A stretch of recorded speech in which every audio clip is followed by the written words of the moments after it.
अस्सलाम वालेकुम दोस्तों। आज हमारा जो टॉपिक है, हम टॉपिक डिस्कस करें image formation by convex mirror. इसमें सबसे पहले इमेज बनता कैसे, इसके लिए 4 रूल्स हैं जिस तरह के कनकेव में थे। मैं पहले आपको वो 4 रूल्स एक्सप्लेन करूंगा, फिर इमेज फॉर्मेशन को एक्सप्लेन करूंगा।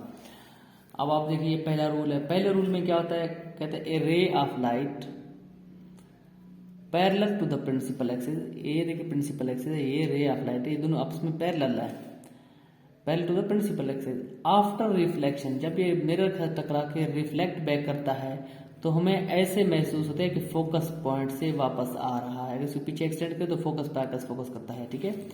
After reflection appears to be coming from focus. Rule number 2 क्या है, a ray of light going towards the centre of curvature. ये रे यहाँ से आ रहा है, सेंटर ऑफ कर्वेचर की तरफ आ रहा है, लेकिन जब मिरर से टकराता है और रिफ्लेक्ट बैक करता है तो एग्जैक्टली उसी सेम पाथ से रिफ्लेक्ट बैक करता है, reflect back along the same path. Rule number 3, A ray of light coming towards the focus. ये रे क्या है, फोकस की तरफ आ रहा है, लेकिन जब मिरर से टकरा के रिफ्लेक्ट बैक करता है तो प्रिंसिपल एक्सिस के पैरेलल हो जाता है, it become parallel to the principal axis. Rule number 3 जो है एग्जैक्टली अपोजिट है रूल नंबर 1 के, ये दोनों के एग्जैक्टली अपोजिट हैं। बात करते हैं रूल नंबर 4 की। Ray of light incident at the pole. ये पॉइंट क्या है हमारा, जहाँ पे रे टकरा रहा है, जो प्रिंसिपल एक्सिस पे है, इसको हम पी कहते हैं, इसको हम पोल कहते हैं, ठीक है।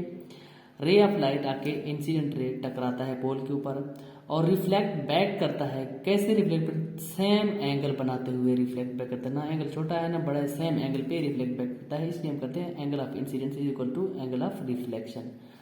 ओके, अब हम एक्सप्लेन करते हैं image formation by convex mirror. अब ये ऑब्जेक्ट है हमारा, पोजीशन 1 पे है ऑब्जेक्ट हमारा। अब पोजीशन 1 पे क्या होता है, इसमें रे क्या करता है, ये पहले रूल को हम यहाँ पे फॉलो कर। रे हमारा क्या है, प्रिंसिपल एक्सिस के पैरेलल है, ठीक है ना। लेंस मिरर से टकराता है, रिफ्लेक्ट बैक करता है, अगर उसको पीछे एक्सटेंड करें ये आके फोकस के ऊपर यहाँ पे प्रिंसिपल एक्सिस को टच करता है।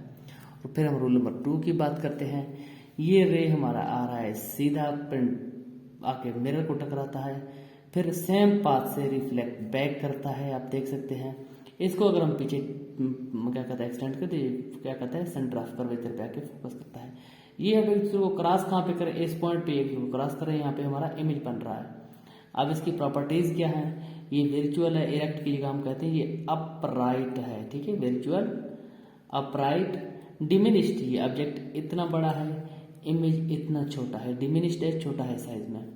नंबर 4 क्या है, ये बिहाइंड द मिरर। ये मिरर इस साइड के तरफ, ये मिरर के पीछे बन रहा है, इसलिए इसको वर्चुअल भी कहते हैं। अब हम यहाँ पे क्या करते हैं, ऑब्जेक्ट जो हमारे यहाँ पे पड़ा है इसकी पोजीशन चेंज करके हम इसको यहाँ ले आते हैं। अब देखें, हम इसको यहाँ पे ले आए, पोजीशन हमने चेंज कर दी है। फिर वही पहले वाला रूल, यहाँ से रेज पैरेलल है, फिर रिफ्लेक्ट बैक हो जाता है, इसको पीछे हम एक्सटेंड करते हैं, ये फोकस पे आके फोकस करता है, ठीक है ना, जो हमारा प्रिंसिपल फोकस है। फिर दूसरे रूल की बात करते हैं। ये रेज जा रहे हैं मिरर की तरफ, मिरर से टकराने के बाद सेम पाथ पे रिफ्लेक्ट बैक करते हैं, ठीक है।